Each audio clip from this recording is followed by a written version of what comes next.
हम लोग देख रहे थे इंडियन नेशनल आर्मी, आजाद हिंद फौज, उसके बारे में देखते हैं। कमेमोरेशन, हमने उसको जो सम्मान वगैरह है पिछले वीडियो में देखा। अब हम देखते हैं फिल्म्स, डॉक्यूमेंट्री इत्यादि जो कि आईएनए पर बना हुआ है। कुछ महत्वपूर्ण फिल्म है। पहला आदमी 1950 में बिमल रॉय, बंगाली डायरेक्टर द्वारा इसको डायरेक्ट किया गया। हिंदी में है ये फिल्म।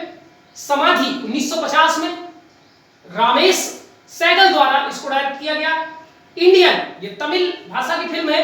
1996 में एस शंकर, जिन्होंने रोबोट जैसी फिल्में बनाई है, उनके द्वारा ये फिल्म बनाया गया। नेताजी द फॉरगॉटन हीरो 2004 में श्याम बेनेगल द्वारा हिंदी में बनाई गई ये मूवी है। गुमनामी 2019 में बंगाली भाषा की मूवी है। सृजीत मुखर्जी द्वारा इसको बनाया गया है। इसके अलावा भी कई और मूवीज हैं। ये कुछ महत्वपूर्ण मूवीज हैं जो इंपैक्टफुल रही हैं और ये सब अवार्ड विनिंग मूवीज हैं। वेब सीरीज बॉस, डेड और एलाइव, राजकुमार राव ने इसमें बॉस का किरदार निभाया है।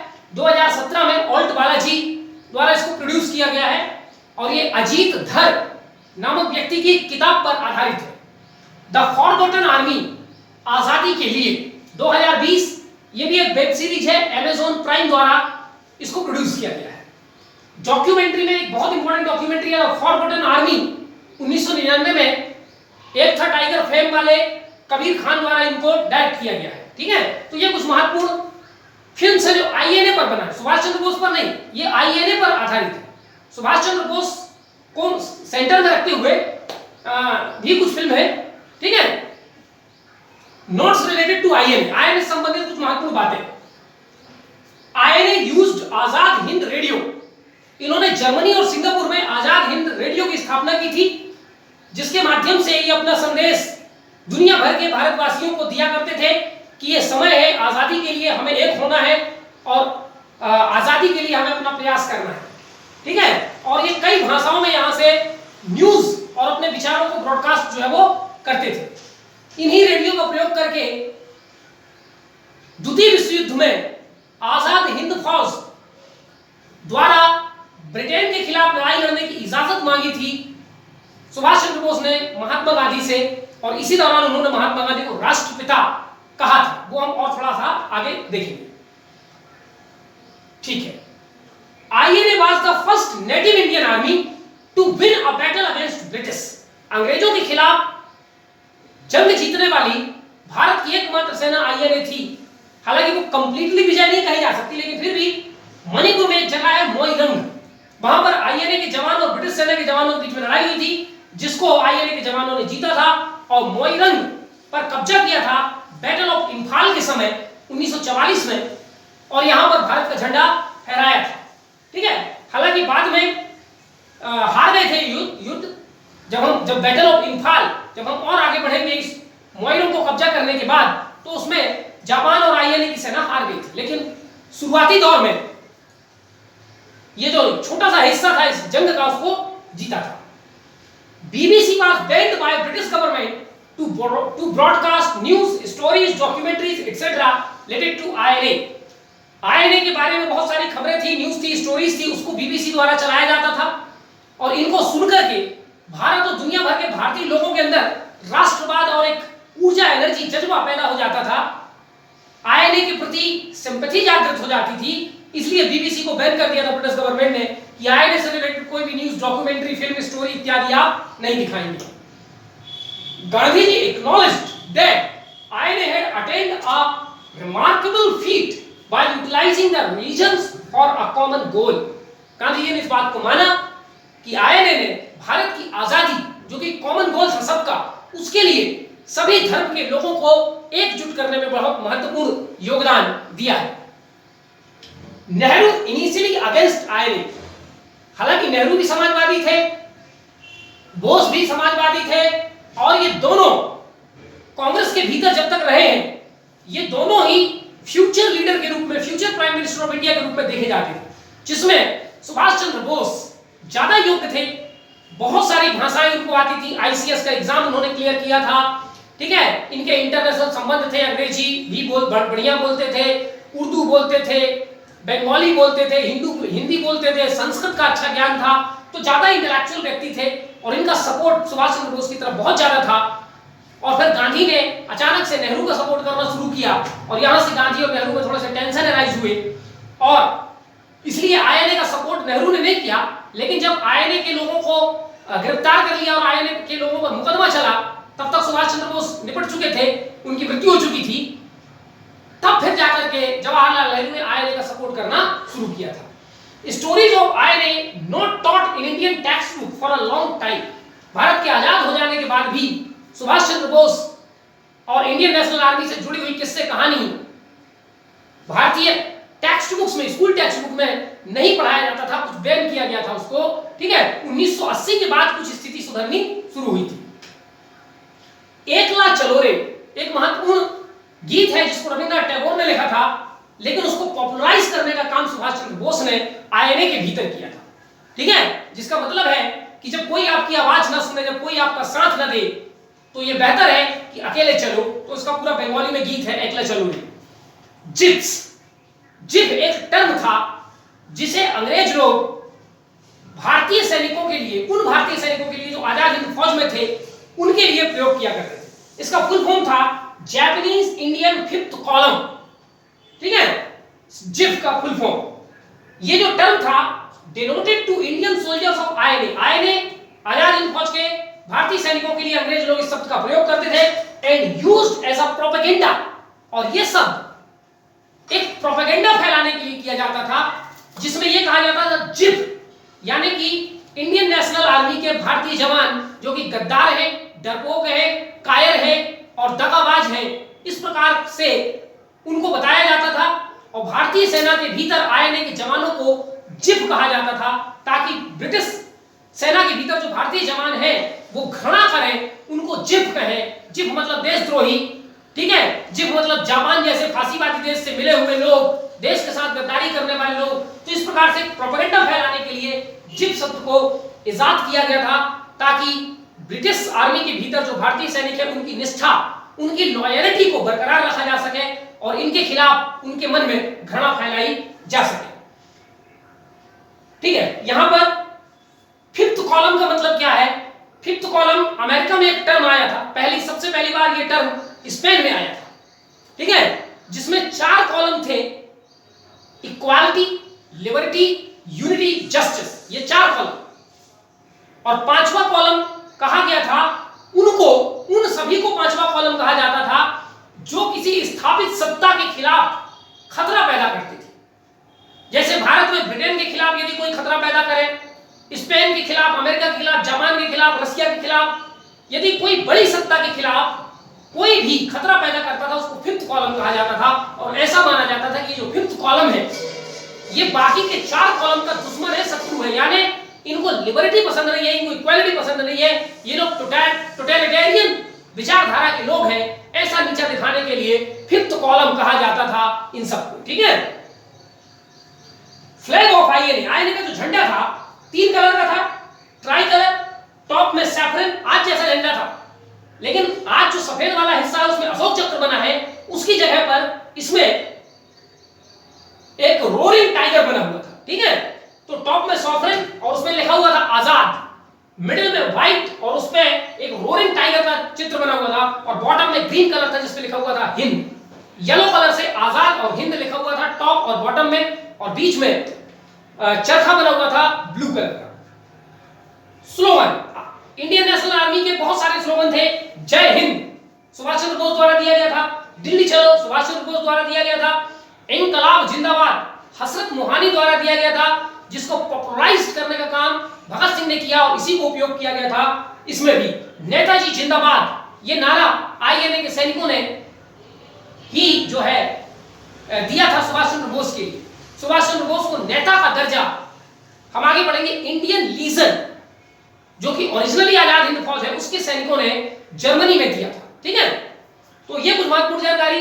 अब हम देखते हैं अर्जी हुकूमत आजाद हिंद, या इसी को बोलते हैं provisional government of free India या आजाद हिंद। एक देश आजाद हिंद की स्थापना भारत के लिए सुभाष चंद्र बोस ने की थी। तो क्या है आजाद हिंद या अर्जी हुकूमत आजाद हिंद या provisional government of free India? सब एक ही है। इसका मतलब क्या है? Indian provisional government established by Subhash Chandra Bose in Japanese occupied Singapore plus Andaman and Nicobar in 21st October 1942 and lasted up to 18th August 1945. 21 अक्टूबर 1942 को सुभाष चंद्र बोस ने जापानी आर्मी द्वारा कब्जा किया गया क्षेत्र सिंगापुर और अंडमान में प्रोविजनल इंडियन गवर्नमेंट की, प्रोविजनल माने अंतरिम, यानी ये फाइनल नहीं है, अभी काम चलाओ हमने ये सरकार की स्थापना की है, जो कि एक सिंबलाइज करता है कि हम फ्री हैं, आज से हमारे ब्रिटेन के साथ कोई संबंध नहीं है, हम किसी के गुलाम नहीं है, हम अपना इंडिपेंडेंट फॉरेन रिलेशन बनाएंगे, हमारे अपने बैंक होंगे, हमारा अपना मिलिट्री होगा और हम अपने हिसाब से दुनिया के देशों के साथ मोल भाव करके संबंध बनाएंगे, हम आज से फ्री हैं। ये इंडिकेट करने के लिए आजाद हिंद की स्थापना सुभाष चंद्र बोस ने अंडमान और सिंगापुर में किया था। और ये जो आजाद हिंद नामक एक देश है, ये 18 अगस्त 1945 तक चला, बाद में इस पर फिर ब्रिटेन ने कब्जा कर लिया था, ठीक है। It was supported financially, politically and militarily by Japanese empire. इस देश की स्थापना सुभाष चंद्र बोस ने जापान से राजनीतिक, आर्थिक, सैनिक सभी प्रकार की मदद लेकर के किया था। इस देश को, आजाद हिंद को दुनिया के 8 देशों ने मान्यता भी दे दिया था, जिसमें Germany, Japan, Italy, Croatia, Thailand, Philippines, Burma, Manchuria, ये 8 देशों ने इसको मान्यता दिया था। आयरलैंड, जो कि ब्रिटेन के साथ मिलकर के युद्ध लड़ रहा था जर्मनी के खिलाफ, उसने कांग्रेचुलेट किया था सुभाष चंद्र बोस को आजाद हिंद की स्थापना के लिए, लेकिन उसकी मजबूरी थी कि वो इसको मान्यता नहीं दे सकता था क्योंकि वो ब्रिटेन के साथ लड़ाई में भाग ले रहा था, ठीक है। It took part in greater east Asia conference. Japan के नेतृत्व में ईस्ट एशिया के देशों का एक कॉन्फ्रेंस हुआ था नवंबर 1943 में, जिसमें आजाद हिंद को भी एक देश के रूप में मान्यता दिया गया था और एक ऑब्जर्वर के रूप में आजाद हिंद ने इसमें भाग भी लिया था। फ्लैग, इसका जो झंडा था वो भी ट्राई कलर था, टॉप टू बॉटम, टॉप में था सैफरन, मिडिल में व्हाइट और व्हाइट में बना हुआ था चरखा और उसमें नीचे था ग्रीन कलर, ठीक है। एंथम, इसका जो गीत था, राष्ट्रगीत, वो था शुभ सुख चैन, और आगे पूरा गीत होगा, शुभ सुख चैन से शुरुआत होता है। इस गीत को लिखा था कैप्टन आबिद अली ने, जो कि आईएनए में काम करते थे, ठीक है। और ये आधारित था रविंद्रनाथ टैगोर के पोयम भारत भाग्य विधाता, हिंदी में हम बोलेंगे भारत भाग्य विधाता। ये पोयम था रविंद्रनाथ टैगोर का, उसी से मिलता जुलता, उसी से आधारित एक नया गीत लिखा गया था आबिद अली के द्वारा, जो कि आजाद हिंद का एंथम बना था। कैपिटल, इसकी राजधानी, इन्होंने प्रोविजनल राजधानी बनाई थी। प्रोविजनल माने अनंतिम, अनंतिम माने अंतिम के पहले वाला, ठीक है। टेम्परेरी पोर्ट ब्लेयर में बनाया था और इनका फाइनल डीजियोर माने असली कैपिटल इन्होंने दिल्ली को ही माना था, लेकिन दिल्ली पे कब्जा नहीं था, इसलिए नारा दिया था दिल्ली चलो, पर दिल्ली पे अल्टीमेटली कब्जा नहीं कर पाए। हेडक्वार्टर थे 3 जगह, रंगून में, बर्मा के रंगून में, सिंगापुर में और टोक्यो में इनके हेडक्वार्टर थे। लैंग्वेज, आजाद हिंद की भाषा थी हिंदुस्तानी, हिंदुस्तानी का मतलब हिंदी प्लस उर्दू का मिला जुला। आर्मी स्ट्रेंथ, इसकी सेना 50,000 जो कि आजाद हिंद फौज के नाम से जानी जाती थी। पर्पज, उद्देश्य क्या था ये सब करने का? अलाइन विद एक्सियल पावर्स, जो एक्सियल पावर है इटली, जापान, जर्मनी, उनके साथ मिलकर के सहयोग करना और उनके सहयोग से भारत को ब्रिटेन से आजाद कराना, ये इसका उद्देश्य था। Having its own central bank, इन्होंने अपना सेंट्रल बैंक भी स्थापित किया था और उससे करेंसी नोट जारी करते थे, ठीक है। 1 का नोट, 5 का नोट, 10 का नोट और मैक्सिमम 1000 तक का नोट यहां से जारी किया गया था, जिसमें सुभाष चंद्र बोस के चित्र होते थे। कैबिनेट, इन्होंने अपना खुद का कैबिनेट बनाया था, जिसमें प्रधानमंत्री सुभाष चंद्र बोस थे, Lakshmi Sahgal, ministry of women affairs थी, फिर ऐसे लेबर मिनिस्टर, सारे मिनिस्टर वगैरह बनाए गए थे, ठीक है। और सुभाष चंद्र बोस को ही हेड ऑफ स्टेट, राष्ट्राध्यक्ष भी सुभाष चंद्र बोस थे और प्रधानमंत्री भी सुभाष चंद्र बोस थे। कोर्ट, अपना खुद का न्यायालय स्थापित किया, सिविल कोर्ट, न्यायालय में जो भी न्याय वगैरह होंगे उसके लिए जो कोर्ट चाहिए, ये आईपीसी वगैरह यूज नहीं करते थे, इन्होंने अपना खुद का कोर्ट बनाया था। टैक्सेशन, इनका खुद का टैक्स का सिस्टम था, यानी कुल मिलाकर के एक देश के रूप में ही इसकी स्थापना हो गई थी। It declared war against Britain and USA, अपनी स्थापना के बाद इसने खुले रूप से अपने आप को एक आजाद देश मानते हुए ब्रिटेन और यूएसए के खिलाफ युद्ध का ऐलान कर दिया और जापान, जर्मनी के साथ मिलकर के उनके खिलाफ युद्ध लड़ा भी। With the defeat of INA, battle of Kohima और बैटल ऑफ इंफाल में जापान की हार के साथ आईएनए की भी हार हुई और उसी के साथ आईएनए की हार के साथ जो प्रोविजनल गवर्नमेंट आजाद हिंद था उसको उस पर भी कब्जा कर लिया, क्योंकि सिंगापुर अंडमान सब पे कब्जा कर लिया था अंग्रेजों ने, तो वो सरकार का अस्तित्व भी समाप्त हो गया। ठीक है, तो ये है महत्वपूर्ण जानकारी आजाद हिंद के बारे में। इंडियन लीजन या इसी को बोलते हैं टाइगर लीजन या इसी को बोलते हैं आजाद हिंद फौज। असली आजाद हिंद फौज यही है जिसे अंग्रेजी में इंडियन लीजन या टाइगर लीजन कहते हैं और हिंदी में आजाद हिंद फौज उसको कहा जाता है। ठीक है, ये क्या है? A military unit raised by Subhash Chandra Bose by German help to assist German army in World War II and thus to liberate India। ये एक सैन्य टुकड़ी थी जिसे सुभाष चंद्र बोस ने जर्मनी की मदद से बनाया था और जिसके दो उद्देश्य थे। पहला उद्देश्य था जर्मनी की द्वितीय विश्व युद्ध में सैनिक रूप से मदद करना और उसी की मदद लेकर के फिर ब्रिटेन को भारत में हराना और उसको भारत से भगा देना, ये इसका उद्देश्य था। शुरू में इसकी जो स्ट्रेंथ थी वो 5000 के आसपास थी और इसको आजाद हिंद फौज कहा जाता था। ठीक है, इसमें कौन लोग शामिल थे? It comprises prisoner of Wars captured by Germany during north Africa campaign. चूंकि ब्रिटेन की सेना में भारतीय लोग थे और ये भारतीय लोग ब्रिटेन की ओर से अफ्रीका में भी लड़ने गए थे। ठीक है, जहां जहां ब्रिटेन भेजता था सब जगह लड़ने जाते थे। तो नॉर्थ अफ्रीका में जर्मनी ने ब्रिटेन को हरा दिया था और वहां पर जो भारतीय सैनिक पकड़े गए थे उनको जर्मनी लाकर के युद्धबंदी प्रिजनर ऑफ वॉर बना दिया गया था। जब हिटलर नेताजी से मिला, सुभाष चंद्र बोस से मिला, तो उन्होंने इन सारे प्रिजनर ऑफ वॉर्स को रिलीज कर दिया, उनको सुभाष चंद्र बोस को दे दिया कि इनको मिलाकर के आप अपनी एक सेना बनाइए। ठीक, बाद में सुभाष चंद्र बोस ने इसमें इंडियन स्टूडेंट्स, जर्मनी में रहने वाले भारतीय छात्रों को भी शामिल किया, प्लस वॉलंटियर्स, इसके अलावा जर्मनी में काम करने वाले मजदूर, आम आदमी इत्यादि को भी सेना में जोड़ा और इसकी टोटल संख्या 5000 के आसपास पहुंच गई थी। ठीक है, तो यह था आजाद हिंद फौज रियल में। बाद में यह आजाद हिंद फौज मोहन सिंह द्वारा बनाए गए आईएनए इंडियन नेशनल आर्मी के साथ मिलता है और दोनों मिल जाते हैं और फिर जो आईएनए है और आजाद हिंद फौज ये दोनों मिलकर के फिर आजाद हिंद फौज के नाम से ही उनको जाना जाता है या उनको इंडियन नेशनल आर्मी के नाम से जाना जाता है। Bollywood movie dear friend Hitler 2011 में बॉलीवुड मूवी आई थी।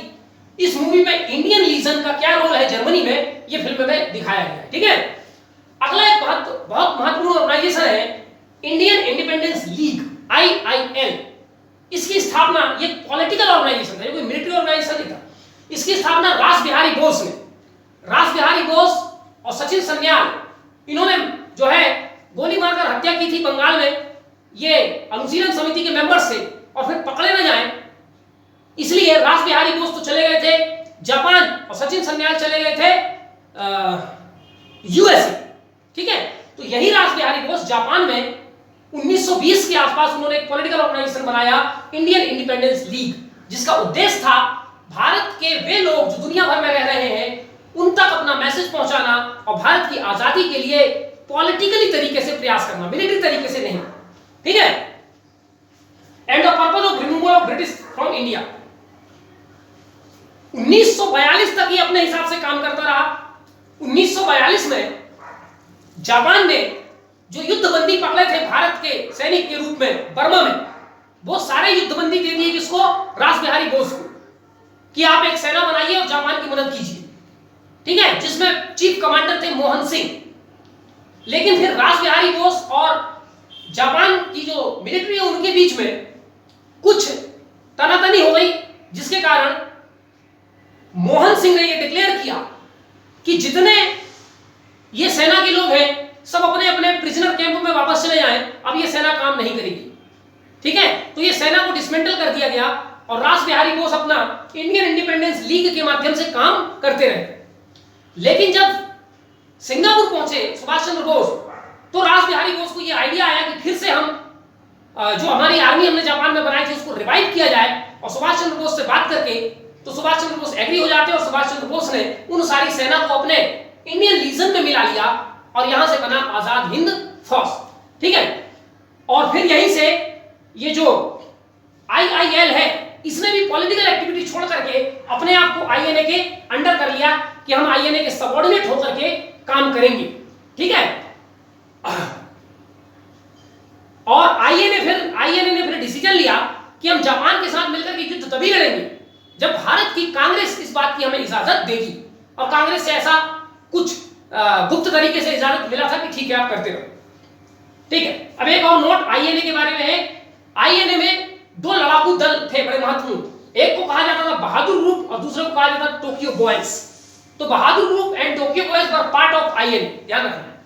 बहादुर ग्रुप जिसमें भारतीय जवान थे took part in battle of Imphal, Bahadur group ने इंफाल के बैटल में भाग लिया था। Tokyo boys were sent to Japanese military academy, Tokyo boys में 45 लोग थे जिनका चुनाव सुभाष चंद्र बोस ने किया था, और उनको जापान की मिलिट्री एकेडमी में मिलिट्री ट्रेनिंग के लेने के लिए भेजा गया था। ये 45 लोग जब वहां से मिलिट्री ट्रेनिंग लेकर के आए तो आईएनए ने अपने ट्रेनिंग स्कूल खोले जहां पर भारतीय छात्रों को, भारतीय आम लोगों को जो आईएनए में भर्ती होना चाहते थे उनको ट्रेंड किया जाता था, मिलिट्री ट्रेनिंग दी जाती थी। ठीक है, चलिए, तो later INA establish training schools with the help of TVs, TVs माने टोक्यो बॉयज। अब हम देखते हैं एक और महत्वपूर्ण ऑर्गेनाइजेशन जिसका गठन भारत में किया गया था सुभाष चंद्र बोस के द्वारा, क्योंकि कांग्रेस से उन्होंने त्याग पत्र दे दिया था। तो कांग्रेस से उन्होंने त्याग पत्र क्यों दिया, गांधी के साथ उनका कुछ क्लैश हुआ था मामला, वो हम आगे समझेंगे। अभी हम देखते हैं ऑल इंडिया फॉरवर्ड ब्लॉक, ये क्या है? A political organisation with in Congress. Forward block की स्थापना कांग्रेस के भीतर ही जवाहरलाल नेहरू ने, सॉरी, सुभाष चंद्र बोस ने किया, कांग्रेस से अलग होकर के नहीं। ये कांग्रेस से अलग हुआ आजादी के बाद। आजादी तक फॉरवर्ड ब्लॉक कांग्रेस के भीतर ही एक संगठन था, और वो भी इसलिए बनाया गया था क्योंकि सुभाष चंद्र बोस की आइडियोलॉजी गांधी जी के साथ नहीं मिलती थी। ठीक है, तो a political organisation with in INC with left wing socialist ideology, Gandhi के साथ इनकी विचारधारा इसलिए नहीं मिलती थी क्योंकि ये जो पार्टी थी ये लेफ्ट विंग यानी हिंसा इत्यादि का समर्थन करती थी, समाजवाद का समर्थन करती थी। ठीक है, और किसी भी प्रकार से भारत की आजादी, चाहे साम दाम दंड भेद हिंसा हिंसा कोई मतलब नहीं, हमें भारत की आजादी चाहिए, इस विचारधारा की थी। इसकी स्थापना सुभाष चंद्र बोस द्वारा 22 जून 1939 को उन्नाव, उत्तर प्रदेश में एक जगह उन्नाव, वहां पर किया गया। After resigning from INC presidentship 1938 में सुभाष चंद्र बोस कांग्रेस के अध्यक्ष बने थे। 1939 में भी दोबारा वो कांग्रेस के अध्यक्ष बने, और ये बात गांधी जी को ठीक नहीं लगी, और गांधी जी ने कहा सुभाष चंद्र बोस की त्याग पत्र दे दो। सुभाष चंद्र बोस ने उनका सम्मान रखते हुए त्याग पत्र तो दे दिया, लेकिन फिर कांग्रेस और गांधी से उनका खटास हो गया, और तब जाकर के उन्होंने जो है ऑल इंडिया फॉरवर्ड ब्लॉक की स्थापना एक पॉलिटिकल ऑर्गेनाइजेशन के रूप में किया था। लेकिन जल्द ही साल भर के भीतर इस पॉलिटिकल ऑर्गेनाइजेशन को ब्रिटिश सरकार बैन कर देती है, और पहले सुभाष चंद्र बोस को कलकत्ता के प्रेसिडेंशियल जेल में रखा जाता है, उसके बाद उनके घर में हाउस अरेस्ट में रख दिया जाता है, और फॉरवर्ड ब्लॉक को इलीगल घोषित कर दिया जाता है। ठीक है, those who were joining it will have to take a place from blood by cutting their finger।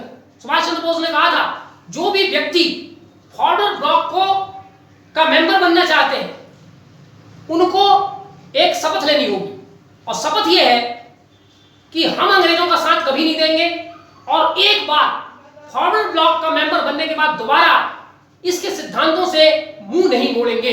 ये शपथ लेनी पड़ती थी, और एक फार्म में दस्तखत करना पड़ता था, और वो फॉर्म में दस्तखत करना पड़ता था अपने खून से, अपनी उंगली काट करके। ठीक है, ये क्रांतिकारी विचारधारा के सुभाष चंद्र बोस। ठीक है, purpose was to develop alternative leadership from Congress. इनका उद्देश्य कांग्रेस से हटकर के एक अल्टरनेटिव लीडरशिप तैयार करना था जो कि भारत की आजादी का नेतृत्व कर सके, क्योंकि सुभाष चंद्र बोस का मानना था, पक्का मानना था कि अंग्रेज प्रेम से, हिंसा से, सत्याग्रह से भारत नहीं छोड़ेंगे। हरामखोरों को जब तक मारेंगे नहीं रगड़ रगड़ के, ये भागने वाले नहीं है, भागने वाले होते तो 200 साल तक शासन न करते, कब के भाग गए होते। इनके अंदर दया धर्म ये सब है ही नहीं, लातों के बाद बातों से नहीं मानते, है ना, क्या है, लातों की भूत बातों से नहीं मानते, ये मानना था सुभाष चंद्र बोस का। ठीक है, तमिलनाडु से एक बहुत महत्वपूर्ण नेता थे मुथु रामलिंगम थेबर, ये बड़े कट्टर समर्थक थे सुभाष चंद्र बोस के, और इन्होंने और इनके साथ बहुत सारे लोगों ने भी, जब सुभाष चंद्र बोस ने त्याग पत्र दिया कांग्रेस से, तो बहुत सारे लोगों ने त्याग पत्र दिया, और फिर वो सब फॉरवर्ड ब्लॉक में आ गए थे। इनके कुछ न्यूज़पेपर, महत्वपूर्ण अखबार इस ऑर्गेनाइजेशन द्वारा निकाले जाते थे, उनमें से एक खुद सुभाष चंद्र बोस छापते थे, फॉरवर्ड ब्लॉक, बाकी कोई दूसरे छापते थे, टुवर्ड्स सोशलिज्म, जनगर्जन और लोकमत, ये महत्वपूर्ण अखबार थे अपने विचारों को फैलाने के लिए। प्रेजेंटली वर्तमान में ये एक पॉलिटिकल पार्टी है। बीच में इसको बैन किया था अंग्रेजी सरकार ने, लेकिन आजाद होने के बाद ये फिर से इसको मान्यता मिल गई और वर्तमान में ये वेस्ट बंगाल, तमिलनाडु और केरला में एक पॉलिटिकल ऑर्गेनाइजेशन के रूप में है, चुनाव वगैरह लड़ती है। फ्लैग, इसका जो झंडा है वो सीपीआई की तरह झंडा है, कम्युनिस्ट पार्टी ऑफ इंडिया, क्योंकि ये सोशलिस्ट विचार के हैं। तो रेड फ्लैग है जिसमें येलो कलर का रोरिंग टाइगर बना हुआ है और साथ में सफेद कलर का ये वाला सिंबल बना हुआ है जिसमें एक हंसिया और एक हथौड़ा, ठीक है, सिकल एंड हैमर भी साथ में दिखाया गया है। ऑन 2 जुलाई 1940, एक साल के भीतर ही, ठीक है, क्योंकि 22 जून को बना और 2 जुलाई 1940 को खोपड़ ब्लॉक को अंग्रेजी सरकार ने बैन कर दिया। सुभाष चंद्र बोस को अरेस्ट किया, कुछ दिन जेल में रखा कलकत्ता के, फिर उनको उनके घर में हाउस अरेस्ट में रख दिया। चारों तरफ पुलिस के कर्मचारी लगा दिए, कौन इनसे मिल रहा है, कहां जा रहे हैं, कहां आ रहे हैं, सब इजाजत उनको थी नहीं, ठीक है। लेकिन अल्टीमेटली देश की आजादी का जज्बा इनके अंदर था, प्रथम विश्व शुरू हो चुका था, तो ये घर में बैठ के रह नहीं सकते थे। एस्केप्ड ऑन जनवरी 1941, एक पठान के वेश में ये वहां से जो है वेश बदल करके निकले, वहां से चले गए सोवियत यूनियन, फिर वहां से जर्मनी, फिर टोक्यो, फिर सिंगापुर, यहाँ वहां घूमते रहे, ठीक है। आजाद हिंद फौज की स्थापना की, लड़ाई लड़ी, ये तमाम बातें हम और आगे देखेंगे। इस प्ले 1948 में ही ये जो फॉरवर्ड ब्लॉक है दो धड़ों में बढ़ गया। एक लोग थे जो कट्टर मार्क्सवादी थे और दूसरे थे जो सुभाष चंद्र बोस की आइडियोलॉजी पर बिलीव करते थे। जो सुभाष चंद्र बोस की आइडियोलॉजी पर बिलीव करते थे उसके अध्यक्ष थे रुइकर, एक नाम था, ठीक है, और जो मार्क्सिस्ट का सपोर्ट करते थे उनमें एक व्यक्ति थे योगी, ठीक है। चलिए, अग्रगामी आदिवासी समिति इज अ ट्राइबल विंग। अग्रगामी आदिवासी समिति उसका एक ट्राइबल विंग है फॉरवर्ड ब्लॉक का। हर पार्टी का अपना एक ट्राइबल विंग होता है, एक स्टूडेंट विंग होता है, एक लेबर विंग होता है, एक विमेन विंग होता है, इनके भी सारे विंग हैं, ठीक है, पर इतनी महत्वपूर्ण नहीं है कि हम उस पर चर्चा करें। इसके अलावा हम यहाँ पर दो इंपॉर्टेंट बैटल्स इनको देख लेते हैं, battle of Imphal and battle of Kohima. ये दोनों युद्ध जापान की सेना ने अपने बर्मा अभियान, बर्मा कैंपेन के द्वारा किया था और इसके लिए उन्होंने एक स्पेशल ऑपरेशन लॉन्च किया था जिसका नाम था ऑपरेशन यूगो, यू कैपिटल और उसके बाद जियो, यूगो, ठीक है। तो बैटल ऑफ इम्फाल पहले हुआ, मार्च में शुरू हो गया था, जुलाई तक चला 1944 में। INA allied Japan seized Moirang, INA ने साथ दिया जापान का और मोइरंग पर कब्जा किया, भारत का झंडा फहराया। Japanese army wanted to destroy allied powers to invade India।